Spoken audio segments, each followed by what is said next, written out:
Assalamu alaikum, урматтуу Талас тургундары, мекендештер. Мен сиздерге бүгүнкү чыгарылыш бир аз өзгөчөрөөк чыгарылыш болот деп айта алам.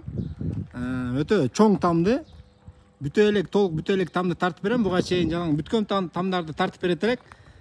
Азыр бул тамды көрүп Кудай буйруса, сиздер да таң каласыздар туугандар. Мынакей ушундай Таласта караңыздар, заңыраган тамды сатып жатат экен. Мен сиздерге анда эмесе баарын тартып берейин, видеодон алыстабай. Лайк басып туруңуздар. Дареги Пушкина көчөнү баарыбыз билебиз. Оторбай көчө менен күн чыгыштан келе жатканда Пушкинадан солго киресиздер. Солго кирип эле ушул Пушкина менен түз көтөрүлөсүздөр. Түштүктү көздөй көтөрүлгөндө эле Манаса көчөдөн өткөндөн кийин бол жол менен сол жак бетте 7-8 там мына ушул заңыраган там сатыкка чыкты. Тугандар, мен сиздерге дагы айтып коеюн, бул жаңы түшкөн конуш аябай чоң тамдар салынып атыптыр, караңыздар. Районду эмне деп айтсам болот? Район аябай жакшы район. Мындайча айтканда, Сарский селодой эле болуп кетиптир. Мен көрүп алып өзүм да таң калып атам. Мынакей ушундай райондон там издегендер болсо, чоң там издегендер болсо, мына ушул видеону аягына чейин көрүңүздөр. Бул жакка да баса белгилеп мен сиздерге айтып кетейин. Мынакей бул жакта туугандар караңыздар. Бул люкту көрүп атасыздарбы? Ушул люк бул жакта водопроводтагы центральный водопровод, центральный канализация баары кирип калган экен. Караңыздар, үйдүн сырткы фасадын караңыздар. Забор менен курчалган караңыздар. Бир эмес, эки забор мынакей. Участогы дагы 20 сотик болгон. Мына ушундай заңыраган там сатка чыкты. Мен сиздерге анда эмесе ичине кирип тартып берейин. Үйдө мени үйдүн ээси күтүп жатат, эжекебиз күтүп жатат. Эжеке менен мен толук суроо жооп кылып бермекчимин сиздерге. Мынакей, охо, караңыздар. Саламатсызбы эже? Жакшысызбы? Мен сизге суроолорду берип турам. Камерага жакыныраак келиңиз. Участогы 20 сотик дедиңиз, Ооба. Участоктон баштайлы. Ушул участок мындай узуну анан туурасын билесизби? Узуну 66 метр. Узуну 66, 30 метр. 30 метр. Караңыздар туугандар. Талас шаарынан мындай 20 сотик участок деле аябай сейрек кездешсе керек. Мына. Караңыздар. Быйыл жаңгыр жаап, чөп базып, бир кирде чөп болуп кетип турбайбы, эшнабыңыз, Анда эмесе жүрүңүз эже, жакыныраак келиңиз. Үйдүн ичинен баштайлы. Макул, бул сырттагыны тартып кетеличи. Бул жактагы эмне? Бул жак кладовка болот. Кладовка, очоккана, тапчаан кылып кое турган проектте курсаңыздар керек, Жакшы экен аябай. Анда эмесе жүрүңүз. Үйдүн ичине кирейли. Үйдүн размери жалпы канча болду? Узун туурасы. Бол жол менен 13кө 14 бул жакта да кошумча бар экен, где-то бир подвал менен кошкондо мен бир эсептедим туугандар, 440 квадрат айланасында.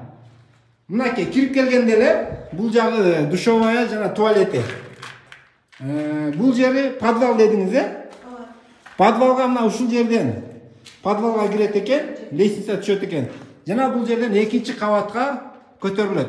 Мен сиздерге эринбестен 2-чи кабатындагы тартып берем. Бул жер холл болот экен, Ооба. Холлон оң жакка киргенде залго дейм, Ооба. Залын караңыздар. Залы да чоң. 8-20га Где-то 485. 5. Но бул перекрытие бул эмне? Плитаданбы же монолитпи?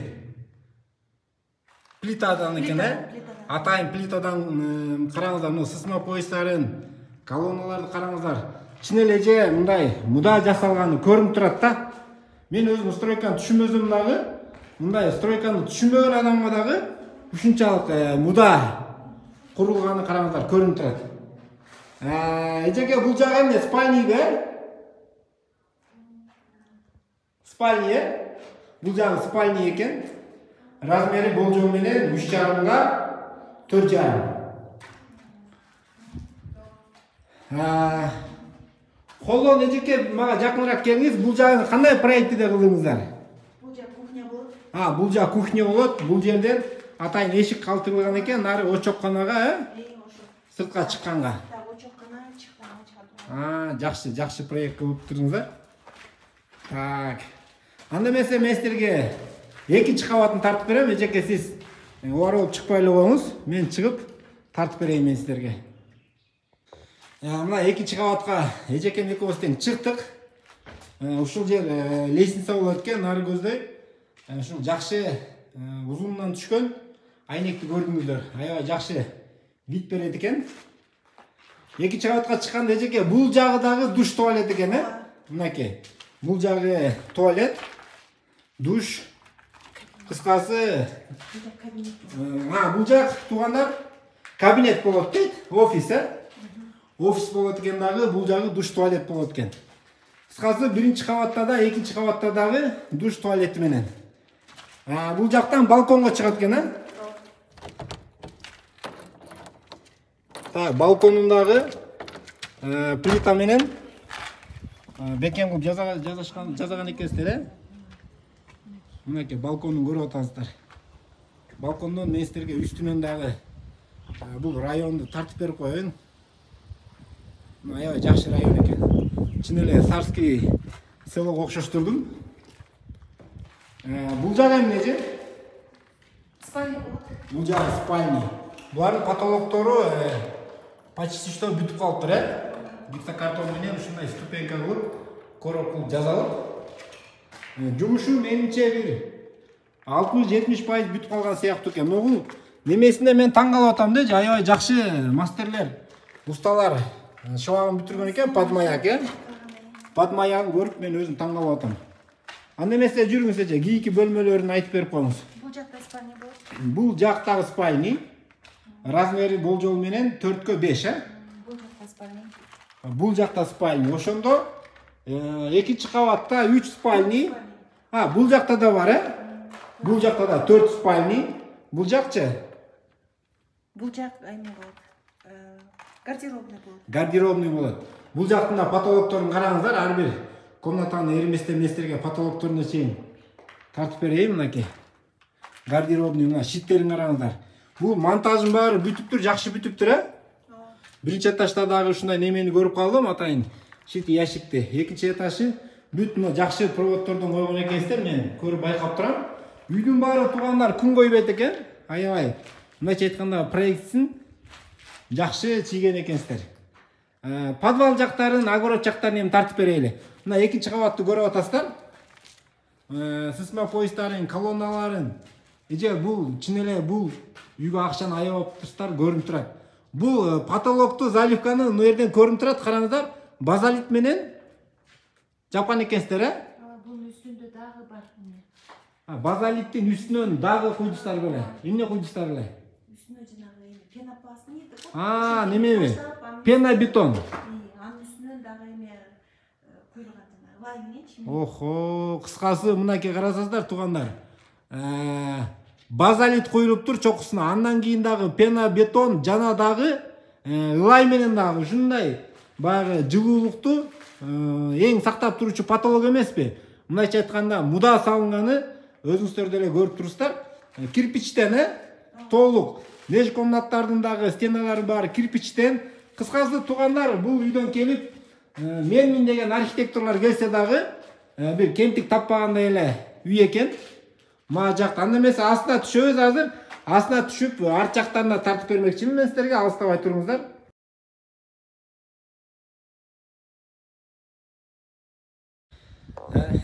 Урматтуу туугандар, биз огород жагына кетип баратабыз.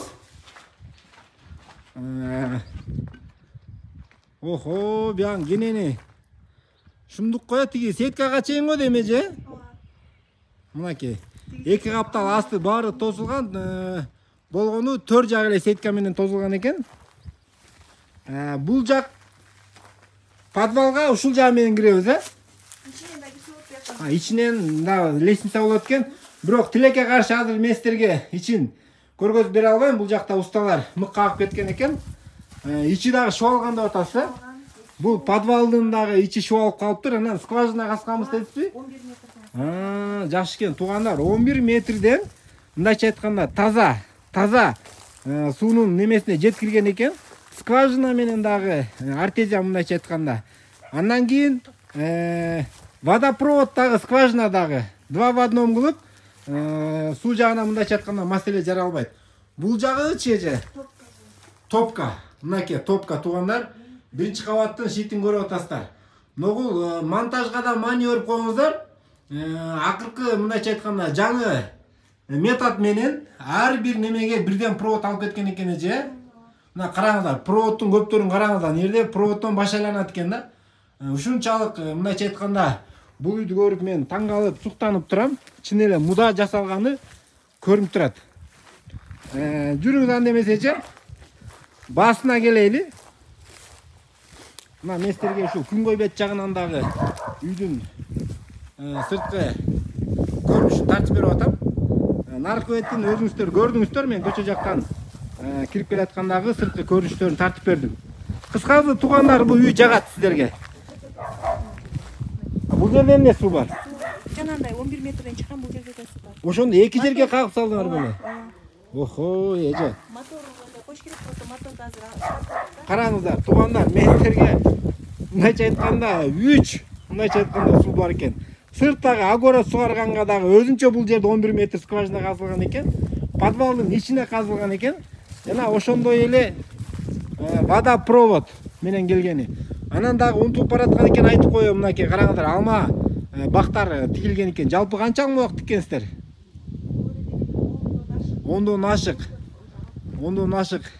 Туугандар, кыскасы ушундай бир жакшы үй салат элем, заңыратты үй салат элем дегендер үчүн мен кеңеш берет элем. Мындайча айтканда ушул үйдү келип сатып алсаңыздар, огороду да кенен, өзү дагы мындайча айтканда келишкен үй экен, эч бир өкүнбөйсүздөр туугандар. Көрүңүздөр келип. Анда эмесе баасына келели, баасы. Эже азыр ногул эмне болгон фундамент эже түшүнбөй атам. Нар жакта ворот отурат экен да. бул жерде биякта кладовкадай болуп, бул жерге дагы навес курулуп, машиналар токтогонго ошондой салалды экен. Контейнер, временный контейнер турган бул жерде. Мен түшүндүм. Мен түшүндүрүп берем. Туугандар, бул жака мынакей көрүп атасыздар. Ушундай, туура ушундай. Бул жака ушундай неме салмакпыз дейт, воротанын астына. Ушундай бир гараж болмок экен. Дагы дизайн жакшы чыгат экен. Бул фундаментти туугандар, баягы убактылуу контейнер коюп, ичинде материалдарды койгон экен да. Эми ушул кеже мен бул эмнени билдирет туугандар? Временный болсо дагы муда кылып контейнердин асты чиребезин деген экенсиздер да. Таш коюп койсо деле болмок, бирок караңыздар, бул кожоюндардын ушунчалык бир эринбестиги, муда жасаштыгын мындайча айтканда билдирип турат. Мынакей, өзүңүздөр эч бир келсеңиздер, бул жер мындай кылса болмок экен деп айта албайсыздар. Анда эмесе баазын айтыңыз, көбүрөөк сүйлөп койдум окшойм. Баасы туугандар $120,000. Эже ачык айтсас, бул канча акча өзүңүздөр куратсыздар негизи. Жашырын болбосо, менимче 120дан деле нар ашып кеткен сыяктуудай болуп атат да. Өзү огород эле, жер эле, участок эле аябай. Участок эле туугандар көрүп атасыздар, 20 сотых канализация, водопроводу бар участоктор бүгүнкү күндө билбейм канча азыр. Кыскасы туугандар, 120,000ге мен силерге ушундай эле айтам, стоит да. Өзүңүздөр эзептеп, квадратын эзептеп көрүңүздөр. Эгер чын эле ушундай үй салам деп жүргөндөр болсо, үй салбай эле мына ушуну алып алыңыздар, мен силерге кеңешим. 120,000ден эми кеми барбы? Кардар келсе сүйлөшөбүз. Кыскасы туугандар, жылуу сүйлөсө жылан ийинен чыгат дегендей эле, бул кожоюндарын келип бир жакшылап алам десеңиздер, бир кафеге отургузуп, жакшылап бир жыйын тартсаңыздар, балким түш берет. Варианттары боюнча айтып коюңуз эми. Варианттар эми ала турган киши келип айтса, анан ошого жараша да иш кылат. Кыскасы варианттар бар. Рассрочка, обмен, квартира балким Бишкектен. Мына туугандар, кожоюндары жакшы кишилер экен, мен көрүп туруп мындайча айтканда өзүмдүн баамды бердим. Жакшы кишилер менен баягы жакшы сүйлөшсөңүздөр боло берет экен.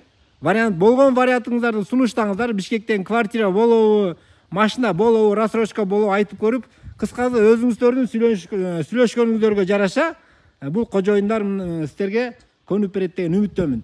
Анда эмесе туугандар, келерки чыгарышка чейин сак саламатта болуңуздар, биздин каналга лайк басып колдоп туруңуздар. Жана ушул видеону дагы группаларга, досторго, туугандарга жөнөтүп койгонду унутпаңыздар. Ассаламу алейкум баарыңыздарга.